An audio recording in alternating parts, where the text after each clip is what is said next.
नमस्कार प्रिय विद्यार्थियों, आप सभी विद्यार्थियों का हिस्ट्री की क्लास में हार्दिक अभिनंदन है। दोस्तों स्वागत है। हम किस सब्जेक्ट की बात करेंगे दोस्तों? हम इतिहास की बात करेंगे, ठीक है ना। इतिहास सब्जेक्ट की बात करेंगे और ये कक्षा कौन सी कक्षा के लिए होगा? ये 12वीं कक्षा के लिए होगा, ध्यान रख लेना, ठीक है ना जी। कक्षा 12, ठीक है ना। इतिहास सब्जेक्ट की हम बात करेंगे दोस्तों। तो आपको पता होगा कि जो 12वीं क्लास का जो पाठ्यक्रम है ना, उसमें क्या हो गया, बदलाव हो गया, नया सिलेबस आ गया है। अब आपका जो सिलेबस है ना वो नया आ गया, और वो अब किसके आधार पर हो गया दोस्तों? अब वो एनसीईआरटी के आधार पर हो गया, ठीक है ना। एनसीईआरटी के आधार पर हो गया है, ध्यान रखना। चेंज हो गया है, सभी को पता है, ठीक है ना। नहीं भी पता हो तो पता कर लेना, इतिहास कक्षा 12 एनसीईआरटी, ठीक है ना। और ये हमारा सत्र 2021 और 2022 के लिए ये आज हम पाठ्यक्रम पढ़ रहे हैं, जो काम आएगा आपको आपके एग्जाम में, ठीक है ना। हाँ, और एक बात मैं साथ में और बता देता हूं आपको, 12वीं कक्षा का जो इतिहास है ना, इसको 3 भागों में बांटा गया है। कितने भागों में बांटा गया है दोस्तों? कक्षा 12 का जो भारतीय इतिहास है, कौन सा इतिहास है?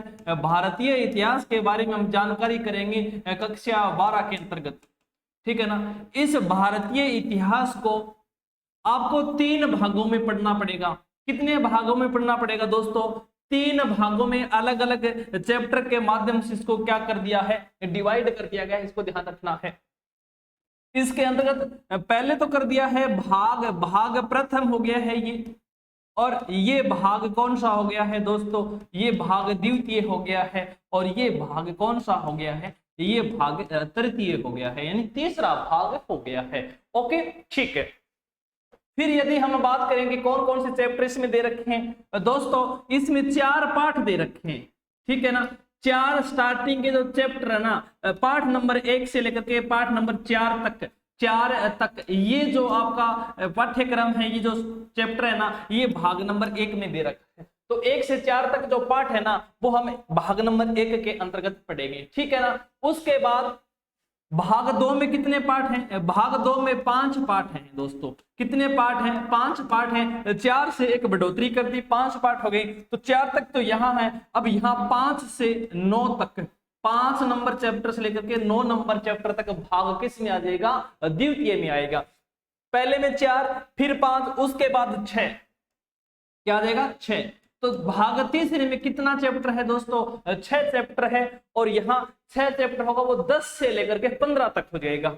10 से लेकर के 15 तक चैप्टर हो जाएगा, 10 से लेकर के 15 तक चैप्टर दोस्तों। ये इस प्रकार से है ना, इस प्रकार से आप ध्यान रखो, इसमें 4 है, फिर 5 और फिर 6। इस प्रकार से हम इतिहास को 3 भागों में पढ़ेंगे। 12वीं कक्षा का इंपोर्टेंट रहेगा देखना इतिहास का सब्जेक्ट यहाँ, ठीक है ना। यहाँ से प्रश्न किस प्रकार उठेंगे और किस प्रकार से आपको तैयारी करनी है, सारी बातें हम इस लेसन चैप्टरों के अंतर्गत करेंगे, ठीक है ना। वैसे यदि हम बात करें लिपि के आधार पर दोस्तों, इतिहास को 3 भागों में बांटा जाता है। किसके आधार पर? किसके आधार पर? लिपि के आधार पर दोस्तों इतिहास को कितने भागों में बांटते हैं? 3 भागों में बांटते हैं। हम बात करते हैं कि 3 भागों में से कौन सा भाग हम पढ़ेंगे। ये तो पाठ्य पुस्तक हो गई, ये तो हमारी क्या है? पाठ्य पुस्तक है। ये तो पाठ्य पुस्तक के 3 भाग हैं, ठीक है ना। लेकिन जो विश्व का जो अपने हिस्ट्री है, इतिहास है, संपूर्ण इतिहास को भी 3 भागों में बांटा गया है दोस्तों। किसके आधार पर? लिपि के आधार पर। लिपि के आधार पर, लिपि के आधार पर इतिहास के भाग, लिपि के आधार पर इतिहास के भाग दोस्तों। लिपि के आधार पर इतिहास के 3 भाग होते हैं। कितने भाग होते हैं दोस्तों? वो 3 भाग होते हैं। अपन चर्चा करते हैं कि वो 3 भाग कौन कौन से होते हैं, ठीक है ना। हाँ, तो देखो,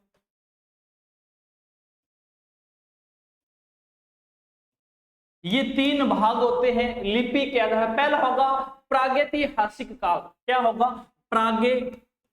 प्रागैतिहासिक काल, प्रागैतिहासिक काल, ठीक है ना।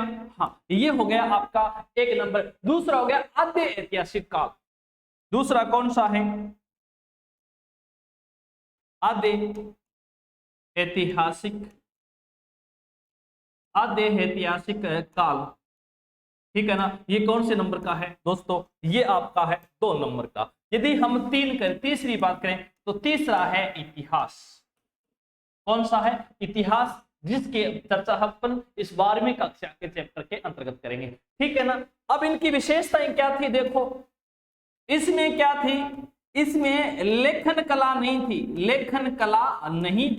लेखन कला नहीं थी। आपसे पूछ सकते हैं कि प्रागैतिहासिक काल में लेखन कला थी कि नहीं, तो लेखन कला नहीं, इसमें कोई भी लिखने की कला नहीं थी। प्रागैतिहासिक जो काल था उसमें क्या लिखा था? कुछ नहीं लिखा गया था बहुत तब तक। ये देखो, प्रागैतिहासिक काल के जो लोग थे ना, वो संभवतः लिखना नहीं जानते थे, तो मतलब वहां पर लेखन कला तो नहीं है, क्योंकि वो तो लिखना ही नहीं जानते, तो लेखन कला कैसे होगी? तो इसमें आ गया। आद्य ऐतिहासिक काल में क्या था? लेखन कला तो थी। इसमें देखो, लेखन कला तो थी, परंतु उस लेखन कला को पढ़ा नहीं गया। देखो, ये आद्य ऐतिहासिक जो काल है ना, वहां लेखन कला तो थी, लोगों ने वहां लिखा तो सही, लेकिन दोस्तों उनकी जो लिपि है ना, वो समझ में नहीं आई, उनको पढ़ा नहीं गया। तो ऐसा कौन सा काल है इतिहास का जिसको लिखा गया लेकिन पढ़ा नहीं गया? वो था आद्य ऐतिहासिक काल। क्या था? आद्य ऐतिहासिक काल। तो दोस्तों यहाँ तो कुछ भी नहीं लिखा गया था, यहाँ कुछ लिखा, लेकिन पूर्णतः वो चीज समझ में नहीं आई कि क्या लिखा है, किसने किस प्रकार लिखा है। हम सभी केवल मुंह ताकते रह गए थे, लेकिन इसको पढ़ नहीं पाए। ये था आद्य ऐतिहासिक काल। ओके, फिर आता है इतिहास। इंपॉर्टेंट इतिहास आता है। इसमें दोस्तों लेखन कला भी थी, इसमें लेखन कला भी थी, और इसे पढ़ा भी गया। ये दोनों बात देखो कितनी इंपॉर्टेंट है। ये इतिहास की बात करेंगे, इसमें लेखन कला भी थी, लोगों को लिपि का ज्ञान था, इसमें लिखाई भी की गई, और इतिहासकारों के द्वारा इसको पढ़ा भी गया, समझा भी गया, जाना भी गया। ठीक है ना। तो हमें इंपॉर्टेंट है ये इतिहास, क्योंकि हमें किसकी जानकारी करनी है? हमें इस इतिहास की जानकारी करनी है। आपके 12वीं कक्षा के अंदर प्रागैतिहासिक के बारे में जानकारी नहीं दे रखी, इसको नहीं पढ़ना है। आद्य ऐतिहासिक को भी नहीं पढ़ना है। इनके प्रागैतिहासिक काल के भी 3 काल हो जाते हैं, इनको फिर पुनः 3 भागों में बांटते हैं, लेकिन इन चीजों को अपन चर्चा नहीं करेंगे। क्यों नहीं करेंगे? क्योंकि हमें तो केवल ये पढ़ना है। यदि ये हमारे पाठ्यक्रम में होता तो इनको पढ़ना होता, लेकिन फिर भी आपको नॉलेज होना चाहिए कि लिपि के आधार पर 3 इतिहास होते हैं, तीनों में से तीसरा इतिहास है जो हमारे काम का है, हमारे लेवल का है, यहां से हमें प्रश्न पूछे जाएंगे। यही हमारे पाठ्यक्रम में शामिल किया गया है। ओके, कोई समस्या नहीं है ना? बिल्कुल। अब इतिहास के बारे में थोड़ी सी चर्चा करते हैं, आप सुनिएगा।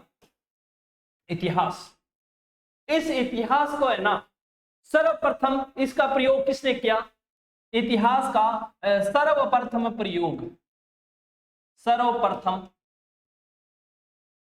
प्रयोग किसने किया? इसका सर्वप्रथम प्रयोग किया दोस्तों हेरोडोट्स ने। किसने किया था? हेरोडोट्स ने इसका प्रयोग किया था।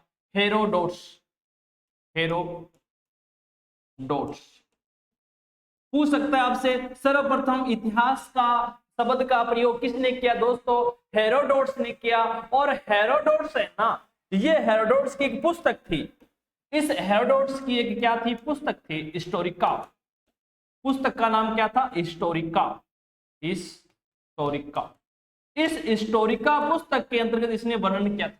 इस पुस्तक के अंतर्गत इसने वर्णन किया था। किसने? हेरोडोट्स ने। कौन सी पुस्तक में? हिस्टोरिका पुस्तक में। यहां से प्रश्न उठ सकता है दोस्तों। और वैसे यदि हम बात करें थोड़ी सी, जो इतिहास है ना, ये इतिहास 2 शब्दों से मिलकर के बना है, इति और प्लस में क्या होता है? हास। इति प्लस में हास। इति का मतलब होता है जो बीत गया। इति का मतलब होता है जो बीत गया, यानी हम कह सकते हैं इति का मतलब होता है अतीत। और अतीत का मतलब होता है बीता हुआ। भाई आप अब 11वीं कक्षा को पास करके 12वीं में हो गए, जब आपका रिजल्ट आया, आपको प्रमोट किया गया, वो अब आज के समय में क्या हो गया, वो अतीत हो गया, यानी वो बीता हुआ हो गया, ठीक है ना। और हास का मतलब होता है घटना, घटना, घटना का मतलब विवरण, जानकारी, बीते हुए समय की जो जानकारी होती है, बीते हुए समय की जो घटना होती है, वही इतिहास का मतलब होता है, वही इतिहास का अर्थ होता है। यदि इतिहास के अर्थ की हम बात करें तो बीते घटनाओं का विवरण या बीते घटनाओं की जानकारी ही इतिहास के अंतर्गत आती है। कौन सी घटना कैसे घटी, किस प्रकार बीती, इन सभी के बारे में हम चर्चा करेंगे। एक बार इसको नोट कर लीजिएगा कि ये पुस्तक और लेखक कौन कौन से थे, काफी इंपॉर्टेंट है, यहां से प्रश्न पूछना स्वाभाविक है दोस्तों। यदि हो गया तो अपन आगे बढ़े।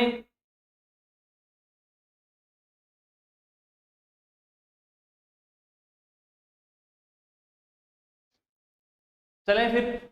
हाँ तो दोस्तों अब अपन आपके सामने पहला चैप्टर कौन सा था, फर्स्ट भाग का प्रथम चैप्टर दोस्तों, उसको मैं आप लोगों के सामने लेके आता हूं। ये दो चार चैप्टर है ना, ये दो चार चैप्टर हैं, इन चारों में से इस प्रथम भाग का प्रथम पाठ में आप लोगों के सामने लेके आ रहा हूं, उस प्रथम पाठ के ऊपर हम चर्चा करेंगे, ठीक है ना। ओके, तो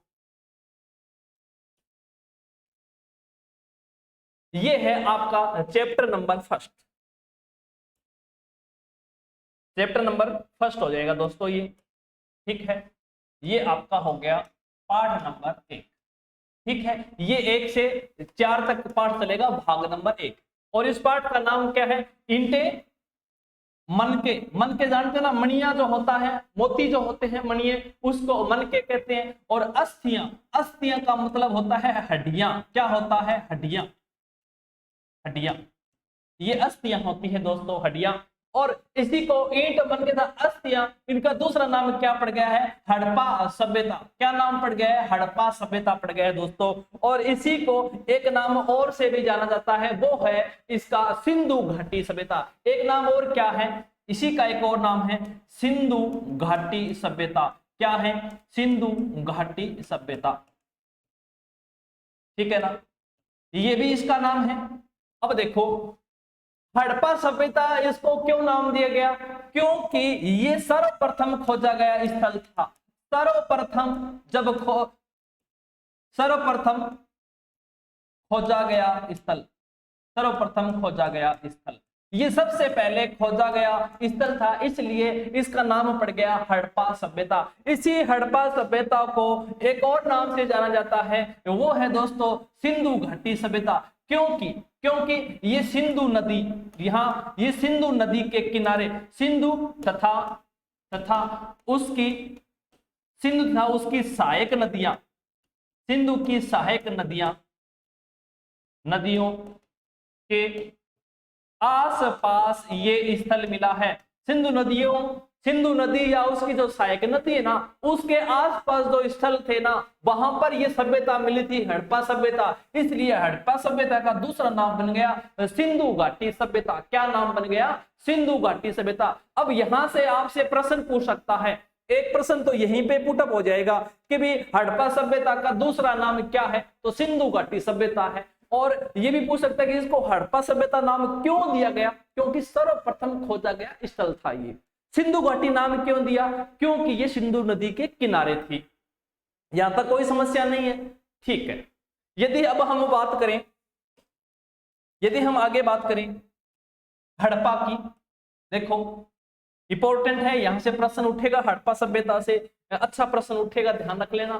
तो यदि हम हड़प्पा सभ्यता की बात करें, ये सर्वप्रथम खोजा गया स्थल था। लेकिन सर्वप्रथम कब खोजा गया था, ये 1921 में, 1921 में दयाराम साहनी के द्वारा, दयाराम साहनी के द्वारा इस स्थल को खोजा गया था, ठीक है ना, ध्यान रख लेना। यहां से प्रश्न पूछ सकता है कि हड़प्पा सभ्यता सर्वप्रथम किसके द्वारा खोजा गया, तो दयाराम साहनी के द्वारा 1921 में खोजा गया है दोस्तों।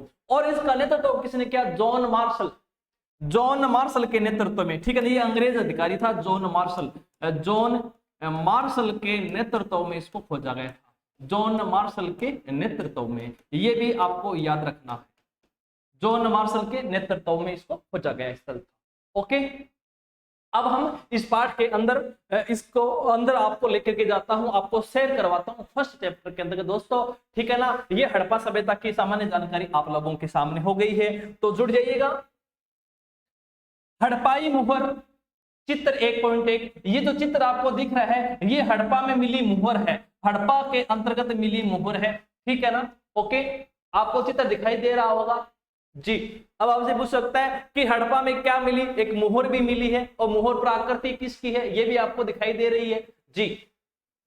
संभवतः हड़प्पा अथवा सिंधु घाटी सभ्यता की सबसे विशिष्ट प्रावस्तु है सेलखड़ी नामक पत्थर से बनाई गई। दोस्तों ये बहुत इंपॉर्टेंट बात है, ये जो मोहर बनी है ना, ये मोहर बनी है, इस मोहर के ऊपर जानवर का चित्र है। किसका है? मानव प्राणी का नहीं है, ये केवल जानवर का चित्र है। इस मोहर के ऊपर किसका चित्र है दोस्तों? ये जानवर का चित्र है। लेकिन ये जो मोहर बनी है ना, ये सेलखड़ी पत्थर से बनी है। सेलखड़ी पत्थर, ये याद रख लेना, सेलखड़ी पत्थर, ये मोहर है वो सेलखड़ी पत्थर से बना है। यहां से भी प्रश्न पुटअप हो सकता है। सेलखड़ी पत्थर, ये पत्थर की क्वालिटी है सेलखड़ी पत्थर, ठीक है ना। हाँ, सेलखड़ी पत्थर से बनाई गई। इन मोहरों पर सामान्य रूप से जानवरों के चित्र है।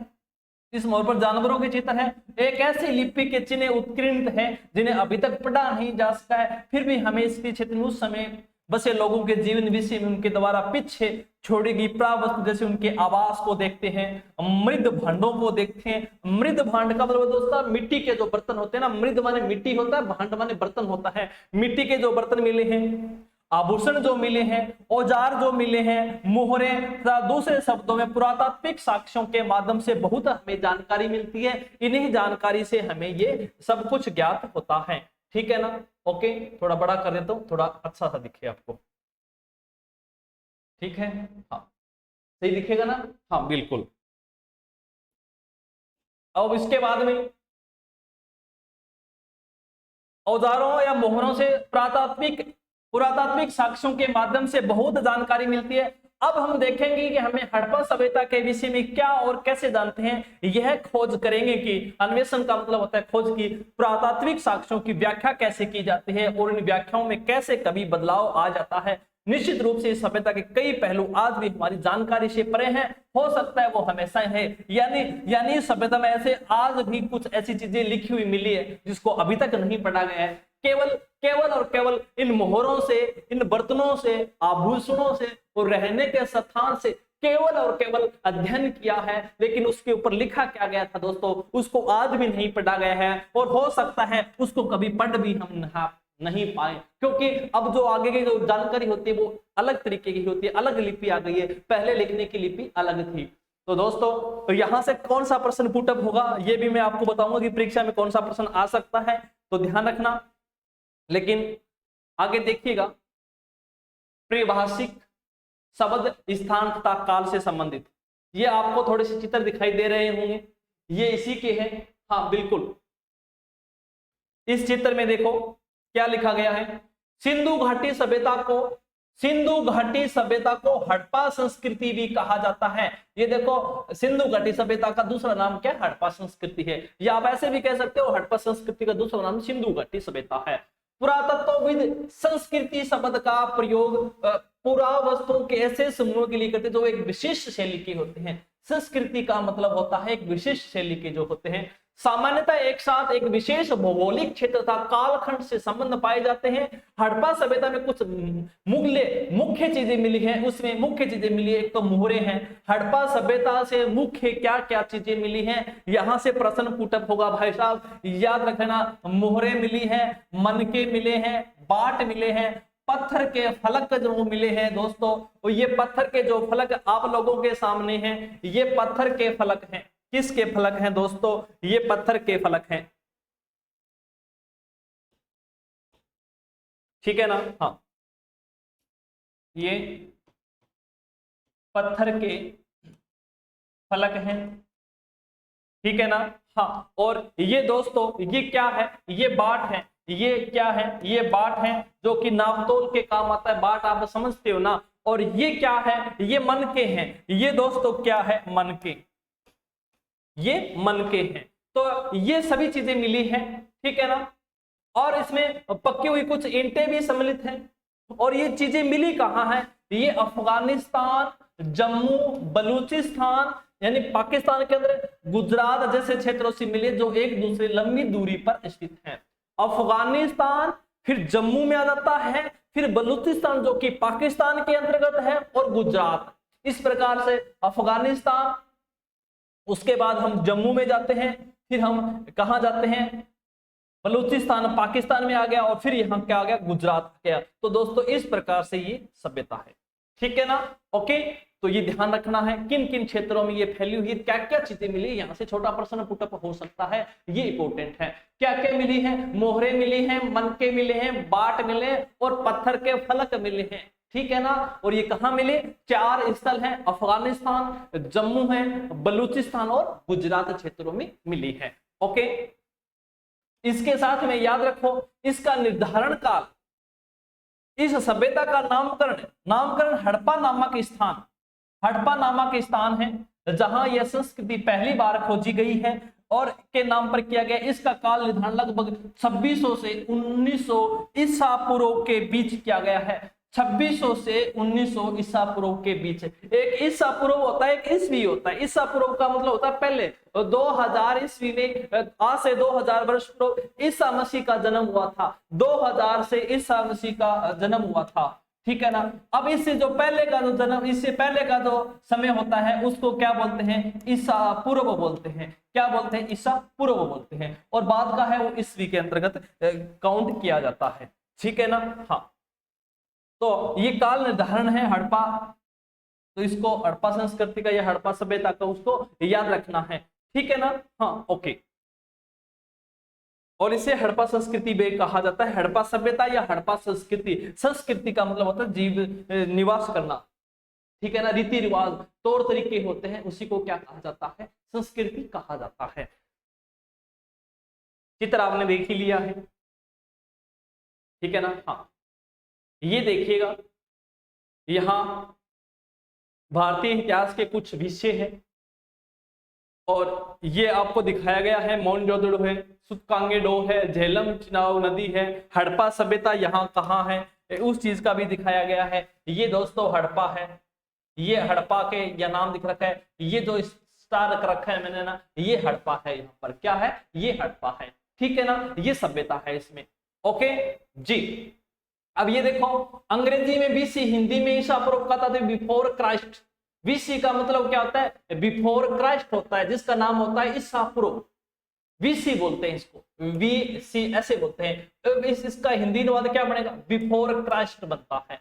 कभी कभी आप तिथियों से पहले एडी, हिंदी में ई लिखते हैं। एडी, एडी का मतलब क्या होता है, एनो डोमिनी, एनो डोमिनी होता है। ये 2 शब्दों से मिलकर के बना है, जिसका तात्पर्य ईसा मसीह के जन्म के वर्ष से है। ईसा मसीह के, आजकल एडी की जगह सी था, बीसी की जगह बीसी का प्रयोग करते हैं। ये मैंने बता दिया है आपको, ये सारे ईसा मसीह के जन्म काल के अंदर निर्धारण किया गया है। ओके, यहां से प्रश्न नहीं पूछेगा आपसे, लेकिन ये चित्र देख लिया आपने हड़प्पा का, ठीक है। और इसके अंतर्गत एक मोहनजोदड़ो भी आएगा, ये आगे है, इधर मोहनजोदड़ो है, ठीक है ना। हाँ, ये स्थल भी यहीं पे आएगा। उसके बाद है आरंभिक संकर,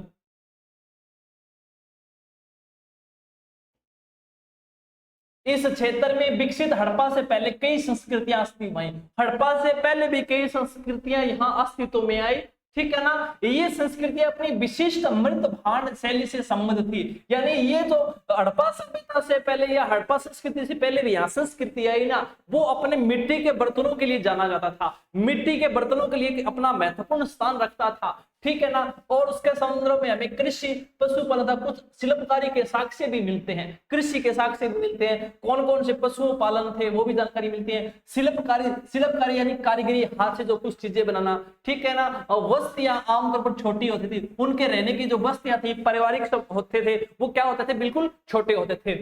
और बड़े आकार की संरचनाएं लगभग न के बराबर थी, इनमें बड़ा आकार नहीं होता था, ठीक है ना। और कुछ स्थलों पर बड़े पैमाने पर इलाकों में जलाए जाने के संकेतों में, कुछ अन्य स्थलों पर त्याग दिए जाने से ऐसे प्रतीत होता है कि आरंभिक हड़प्पा तथा हड़प्पा सभ्यता के बीच कर्म क्या था, भंग हो चुका था, आपस में एक जल चुका था, ठीक है ना। उनके रहने का तरीका है, निर्वाह कैसे करते थे वो जीवन, दोस्तों इसके अंतर्गत देखिएगा।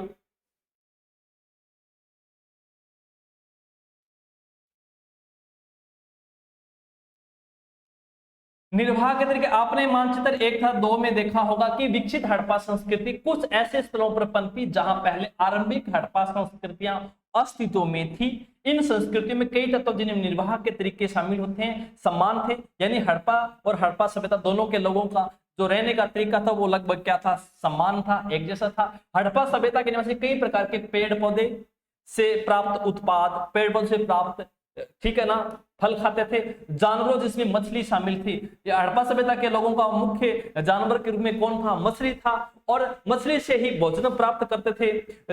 जले अनाज के दाने था। बीजों की खोज में पुरातत्वविद आहार संबंधी आदतों के विषय में जानकारी प्राप्त करने में सफल हो गए हैं। इनका अध्ययन पूरा वनस्पति करते हैं जो कि प्राचीन वनस्पति के अध्ययन से था। ओके, और ये देखिएगा आरंभिक तथा विकसित हड़प्पा संस्कृति, एक तो शुरू में हड़प्पा सभ्यता थी और एक अब वर्तमान जो अब हम पढ़ रहे हैं उसके बारे में हड़प्पा, दोनों का संबंध कैसे था। सिंध और चेलिस्तान क्या है अभी, चेलिस्तान है थार रेगिस्तान में लगा हुआ पाकिस्तान का एक रेगिस्तानी क्षेत्र है, उसको क्या कहा जाता है, चोलिस्तान कहा जाता है, ठीक है ना। और ये सिंध है ये राजस्थान का थार मुरुस्तल आ गया, और चोलिस्तान किसका आ गया, पाकिस्तान का आ गया है। इनमें आंकड़े दिए गए हैं, यहां देखिए वस्तियों की कुल संख्या कितनी है। सिंध के अंतर्गत 106 होती है और चोलिस्तान में इनकी संख्या 239 हो जाती है। आरंभिक शुरुआती हड़प्पा स्थल के जो केंद्र है वो सिंध के अंदर दोस्तों 52 यानी 52 है, और चोलिस्तान में कितने हैं, 37 है। चोलिस्तान कहाँ है, पाकिस्तान का एक थार रेगिस्तान का मरुस्थल है, ठीक है ना। ओके, और विकसित हड़प्पा, अब जो हम हड़प्पा सभ्यता पढ़ रहे हैं वो विकसित हड़प्पा स्थल है। इसके 65 स्थान सिंध में है और 136 कहाँ है दोस्तों, ये चोलिस्तान में है। नए स्तर पर विकसित हड़प्पा बस्तियां 43 सिंध में है, 132 चोलिस्तान में है। त्याग दिए गए आरंभिक, छोड़ दिए गए आरंभिक हड़प्पा स्थल 29 किस्में हैं, 29 सिंध में है और 33 किस्में हैं चोलिस्तान के अंतर्गत है। इन आंकड़ों को थोड़ा सा एक बार आप याद रख सकते हो, ठीक है ना। निर्वाह के तरीके भी पूछा, इसमें मछली आई है और अनाज के रूप में जले अनाजों का महत्व देते थे। इस चीजों को याद रखना, इस पूरे पहरे में 2 चीज इंपॉर्टेंट है, एक तो मछली और एक जले अनाज, जला हुआ अनाज, ठीक है ना। ओके, पेड़ पौधे भी इसके अंदर क्या होते हैं, शामिल होते हैं। अब इसमें ईंट, मनके तथा अस्थियां, ईंट, मनके और अस्थियां के विशेषज्ञ होते हैं। हड़प्पा स्थलों से मिले अनाज के दाने में गेहूं, अनाज के जो दाने थे जो जले हुए हमें मिले हैं उसमें गेहूं, जौ, दाल, सफेद चना तथा तिल शामिल है। बहुत इंपॉर्टेंट इस चीज को याद रखना, अनाज के दानों में गेहूं, जौ, दाल, सफेद चना। गेहूं क्या है, गेहूं याद रखना, जो उसके बाद दाल भी है और क्या मिला है, चना मिला है। चना कौन सा, सफेद चना जिसको आप छोले बोलते हो, है ना, ये मिले। और एक तिलहन के रूप में क्या मिला है, तिल मिला है। तिल भी आप समझते हो ना, आपने खाया होगा कभी तिल, जी बिल्कुल, ये मिले हैं। और बाजरे के दाने गुजरात के स्थलों से प्राप्त हुए। लेकिन दोस्तों ये जो हमारे जो 4 स्थान थे ना, उसमें गुजरात के अंतर्गत क्या मिला है, बाजरा के दाने मिले हैं। बाजरा के दाने ये गुजरात में मिले, नहीं तो अफगानिस्तान में मिले हैं और नहीं ये बलूचिस्तान में मिले हैं। ध्यान रखना, ये कहाँ मिले हैं, ये गुजरात में मिले हैं दोस्तों। हड़प्पा स्थलों में से मिली जानवरों की हड्डियां में मवेशी होता है, पालतू जो जानवर होते हैं, उसमें भेड़ है, बकरी है, भैंस तथा सुअर। भेड़, बकरी, भैंस, ये भेड़, बकरी, भैंस तो आज भी मिलते हैं, लेकिन उसमें इंपॉर्टेंट क्या है, सुअर आजकल घरों में नहीं पालते हैं, कम पालते हैं, उनकी हड्डियां शामिल है दोस्तों, ये हड्डियां मिली है। पुरा प्राणी विज्ञान अथवा जीव प्राकृतिक द्वारा किए गए अध्ययनों से संकेत मिलता है कि सभी जानवर पालतू थे, यानी इन जानवरों को घर में पालते थे। जंगली प्रजातियों जैसे ब्रहा किसको बोलते हैं, सुअर, हिरण तथा घड़ियाल की हड्डियां भी मिली है। हम इन जान पाए हैं कि इन हड़प्पा निवासी सभी इन जानवरों को शिकार करते थे अथवा अन्य आखेटक समुदाय भी इसे मांस प्राप्त करते थे। मछली तथा पक्षियों की हड्डियां भी इसी में मिली है। तो ये चैप्टर है ना, यहाँ की जो बातें हैं ये काफी इंपॉर्टेंट है। कौन कौन से पशु जानवर यहाँ मिले हैं और कौन से अनाजों की यहाँ चर्चा की गई है, दो बातों ध्यान रखना है इस पैरे के अंतर्गत, दो बात। एक तो पहले वाले चेहरे में, पैरे में तो याद रखना है आपको इसका अनाज, ये वाली बातें, अनाज। और बाजरे के दाने कहाँ मिला है?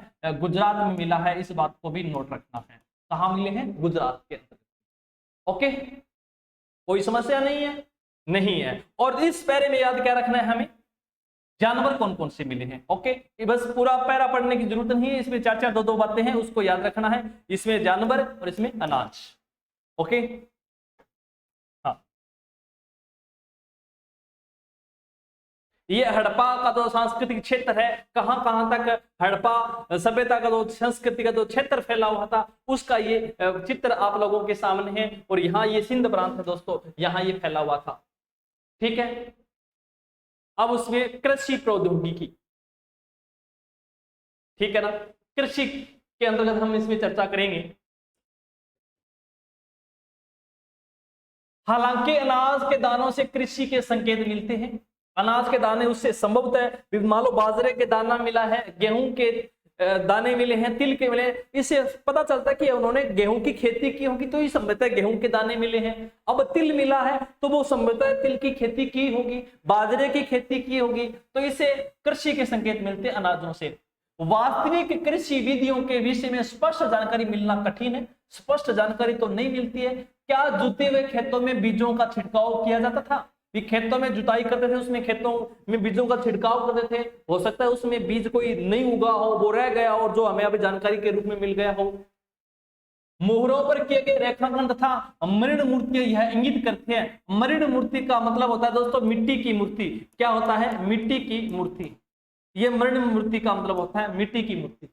ठीक है ना? हाँ, ओके, हाँ, ये वैसे मृण मूर्ति की बनी हुई है। ये वृषभ का चित्र है। ये किसका चित्र है? ये बैल, बैल, वृषभ का मतलब बैल होता है दोस्तों। ये मृण मूर्ति है, ये मिट्टी से बना है, लेकिन यहाँ पे कच्ची मिट्टी नहीं है, मिट्टी पकी हुई है। जैसे मिट्टी के पके हुए मटके होते हैं, मटका समझते हो, घर में जो पानी पीने के काम आता है ना, जो मटका होता है गड्ढा, वो भी पक्की मिट्टी का बना होता है। तो ये पक्की मिट्टी का बना हुआ बैल है। ओके, हाँ, और इसे वृषभ के विषय में जानकारी थी। इस आधार पर पुरातत्वविद यह मानते हैं कि खेत जोतने के लिए बैलों का प्रयोग होता था। खेत जोतने के लिए इन बैलों की आकृति मिली है, तो इतिहासकारों ने अंदाजा लगाया है कि वो खेती का जो कार्य है, जो जुताई करते थे, वो किससे करते थे? हो सकता है वो बैल से जुताई करते होंगे। किसकी? खेतों की। साथ ही चोलिस्तान के कई स्थलों और बनावाली हरियाणा, बनावाली भी स्थल है सभ्यता का, ये हरियाणा से मिट्टी से बने हल के प्रतिरूप मिले हैं, हल के चित्र मिले हैं दोस्तों। ये एक तो बैल मिल गया और एक मिट्टी से बने हल मिला है। क्या मिला है? हल। और ये हल कैसे बना है? मिट्टी से बना है दोस्तों। किससे बना है? मिट्टी से। और ये हल कहाँ मिला है? ये भी ध्यान रखना है। ये चोलिस्तान के कई स्थल और ये हल मिला है बनावाली। ये बनावाली कहाँ है? ये दोस्तों हरियाणा में पड़ता है। ओके, ठीक है, बहुत इंपॉर्टेंट है। इसके अतिरिक्त पुरातत्वविदों को कालीबंगन राजस्थान नामक स्थान पर जुते हुए खेत का साक्ष्य मिला है। और कालीबंगा जो हनुमानगढ़ जिले में है, राजस्थान के अंतर्गत दोस्तों, वहां पर भी जुते हुए खेत मिले हैं। अब जैसे मान लो ये कोई खेत है, जुते हुए खेत का साक्ष्य कैसे होगा भाई? ये देखो, ये चार दीवारी, ये ऐसे खेत है किसी का, ठीक है ना, तो यहाँ पर जुते हुए खेत के रूप में देखो ऐसे लाइनें मिली है इस प्रकार से। तो इससे प्राप्त होता है कि ये जुते हुए खेत का साक्ष्य मिला है। ये जुते हुए खेत का साक्ष्य कहाँ मिला है दोस्तों? ये कालीबंगा में मिला है। कहाँ मिला है? ये कालीबंगा में मिला है। और कालीबंगा कहाँ है? ये कालीबंगा दोस्तों हनुमानगढ़ जिले में है, राजस्थान के अंतर्गत, ध्यान रखना। ठीक है ना? ओके, और ये जुते हुए खेत मिले तो इससे पता है कि हो सकता है वो बैल से ही खेती की होगी। ये बात भी ध्यान रखना।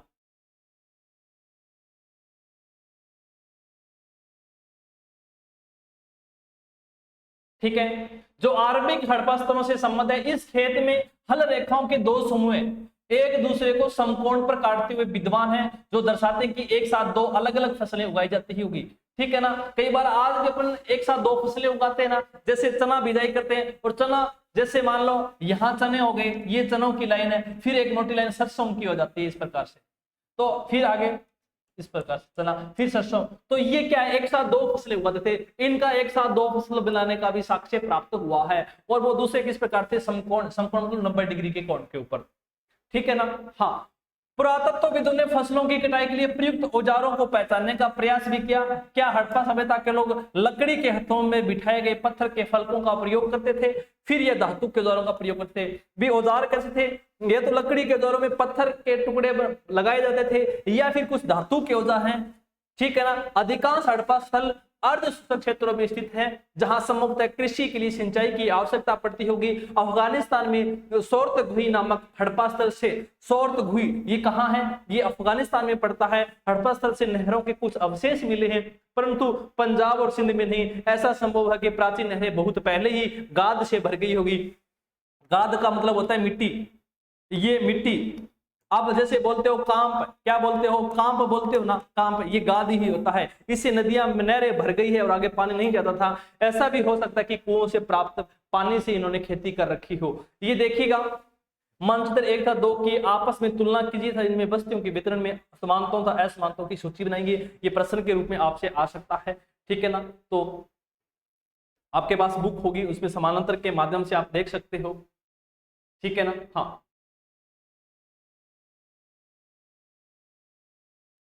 और इसके अंतर्गत एक मिला है धौलावीरा।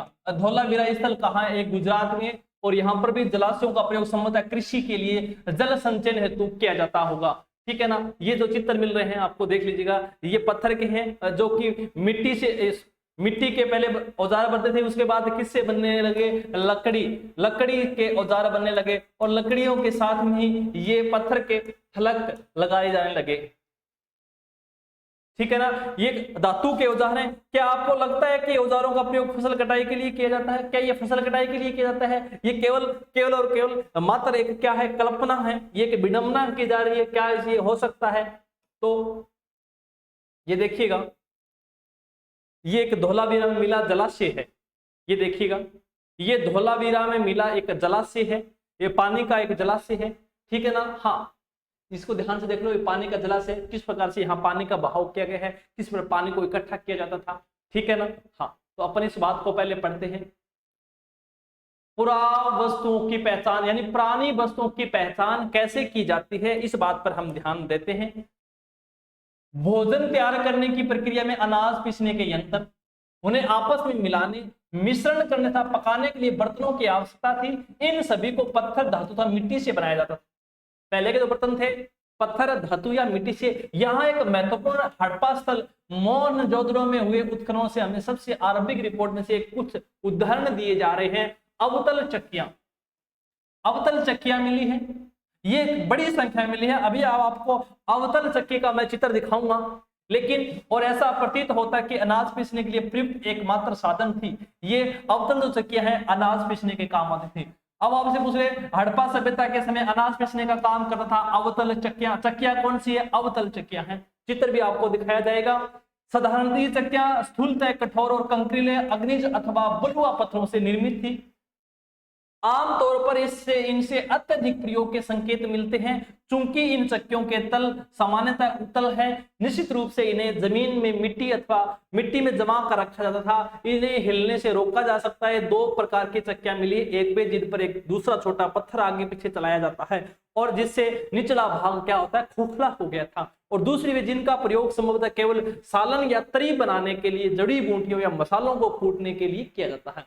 2 प्रकार की चक्कियां हैं, एक तो अनाज पीसने के लिए और दूसरी मसाले तैयार करने के लिए, ठीक है। हाँ, ये देखिएगा अवतल चक्की, ये अवतल चक्की का चित्र है आप लोगों के सामने, इसको ध्यान से देख लीजिएगा।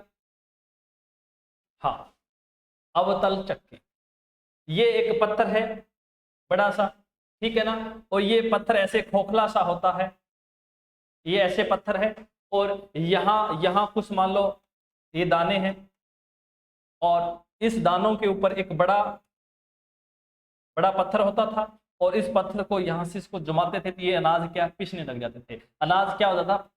नन्हा अनाज होने लग जाता था। और ये अवतल चक्की के रूप में है। दोस्तों आजकल भी कई राजस्थानी इलाकों में ऐसे पत्थर से मिर्च रगड़ने के काम आता है। जैसे लाल मिर्च होती है ना, लाल मिर्च को कूटने का, रगड़ने का काम इसी पत्थर के माध्यम से किया जाता है, ठीक है ना। तो संभवतः ये हड़प्पा सभ्यता की देन मानी जाती है, ठीक है।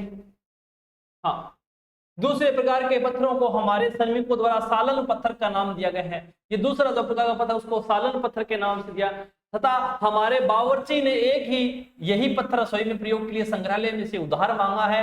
Ernest Mackay further excavation and Mohenjodaro 1937 से उद्धृत चित्र आप लोगों के सामने है। बावर्ची क्या होता है? बावर्ची रसोइये को कहा जाता है, ठीक है ना। हाँ, पुरातात्विक वर्तमान समय की तुलनाओं से यह समझाने का प्रयास करते कि प्राचीन वस्तुएं किस प्रयोग में लाई जाती थी।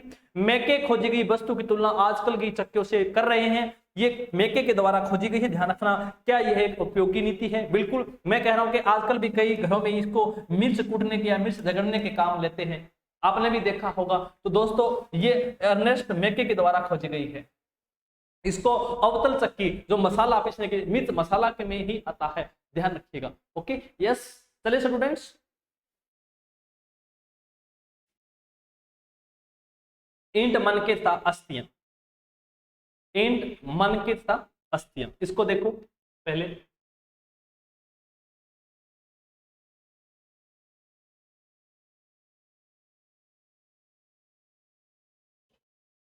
मोहनजोदड़ो एक नियोजित शहरी केंद्र था। मोहनजोदड़ो, मोहनजोदड़ो का अर्थ होता है, मोहनजोदड़ो का अर्थ होता है मृतकों का टीला, मृतकों का टीला, ये मोहनजोदड़ो का अर्थ है, ठीक है ना। मोहनजोदड़ो, मोहनजोदड़ो एक ऊंचा उठा हुआ भाग है। मोहनजोदड़ो एक ऊंचा उठा हुआ टीला है, एक ऊंचा उठा हुआ टीला है। और संभवतः कहते हैं कि यहाँ पर लोग मर गए थे, उनको दफनाया गया था, इसलिए इसको मोहनजोदड़ो के नाम से इसका अर्थ पड़ गया है मृतकों का टीला। क्या नाम पड़ गया है? मृतकों का टीला, ठीक है ना। हाँ, अब यहाँ ऊंचाई पर बसा हुआ शहर और नीचे बसा हुआ शहर के भी यहाँ चित्र दिखाए गए हैं, लेकिन उसको पढ़ेंगे उससे पहले संभवतः हड़प्पा सभ्यता एक सबसे अनूठा पहल शहरी केंद्रों का विकास था।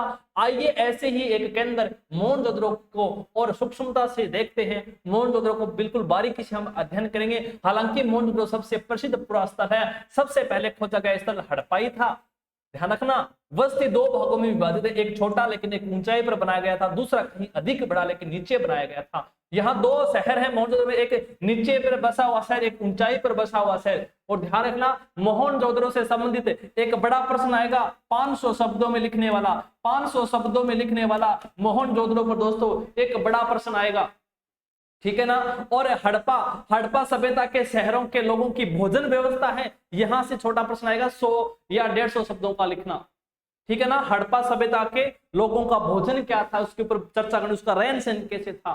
तो यहां से हड़प्पा सभ्यता और मोहनजोदड़ो से एक से छोटा प्रश्न और एक से बड़ा प्रश्न आएगा, दोनों को अच्छे से अध्ययन करना है। ओके, चलें आगे। हाँ,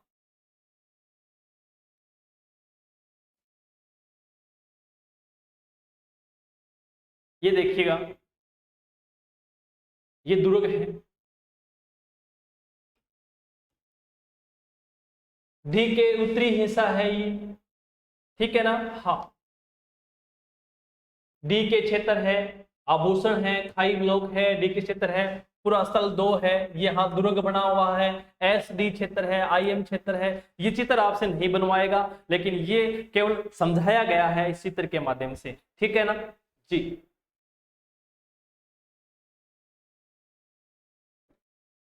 अब देखते हैं हड़प्पा की दुर्दशा कैसी हुई और भारतीय इतिहास के कुछ विषय।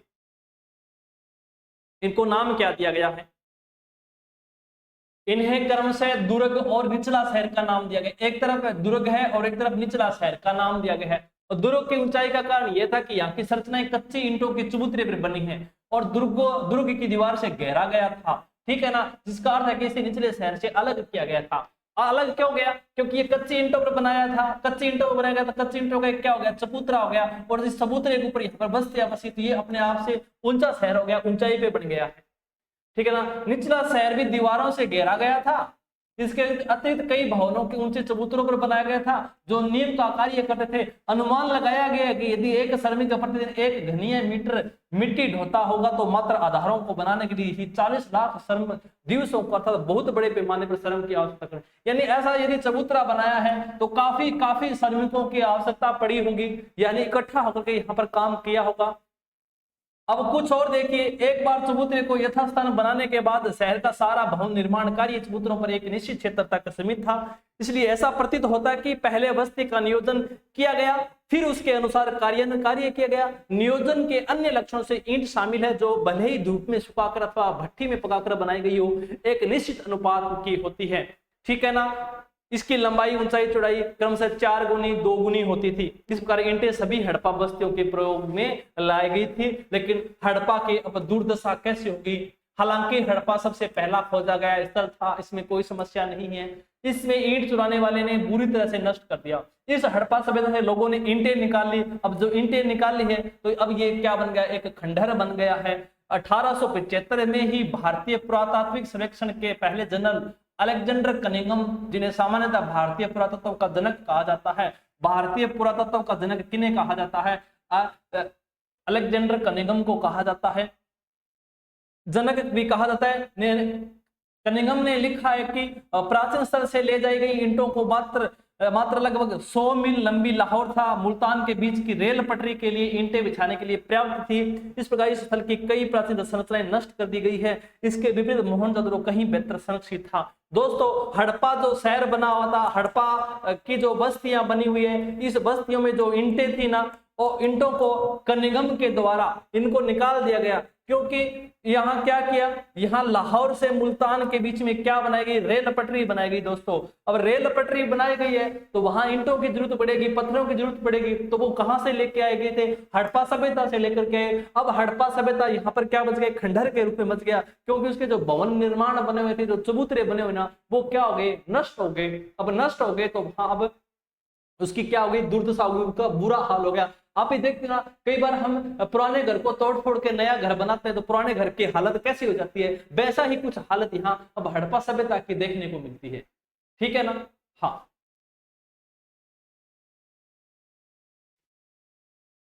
नालों का निर्माण।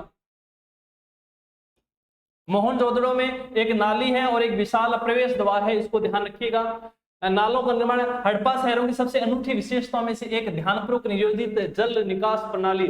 बढ़िया तरीके से पानी का निकास होता था, इस बात को ध्यान रखना। यदि आप निचले शहर के नक्शे को देखें तो आप यह जान जाएंगे कि सड़कों सा गलियों को लगभग एक ग्रिड पद्धति में समकोण पर काटने वाली बनाया गया था। ये एक दूसरे को समकोण पर काटती थी। ऐसा प्रतीत होता कि पहले नालियों के साथ गलियों को बनाया गया था, फिर उनके अगल बगल आवासों का निर्माण किया गया था। यदि घरों में गंदे पानी को गलियों की नालियों से जोड़ना था तो प्रत्येक घर की कम से कम एक दीवार को गली से सटा होना आवश्यक होता था। ठीक है ना। हाँ, ये तो इसकी विशेषताएं हैं जो कि आपको बड़ा जो प्रश्न पूछेगा तो वहां इसको लिखना जरूरी होगा। हालांकि अधिकांश हड़प्पा बस्तियों में एक छोटा ऊंचा पश्चिम था, एक बड़ा लेकिन निचला पूर्वी भाग है। इस नियोजन में विविधताएं भी है, इसमें अनेकताएं भी है। धोलावीरा तथा लोथल गुजरात, एक तो इसमें क्या है? धोलावीरा है और एक लोथल गुजरात जैसे स्थलों पर पूरी बस्ती किलेबंद थी। इन शहरों में कई हिस्से भी दीवारों से घेरकर अलग किए जाते थे।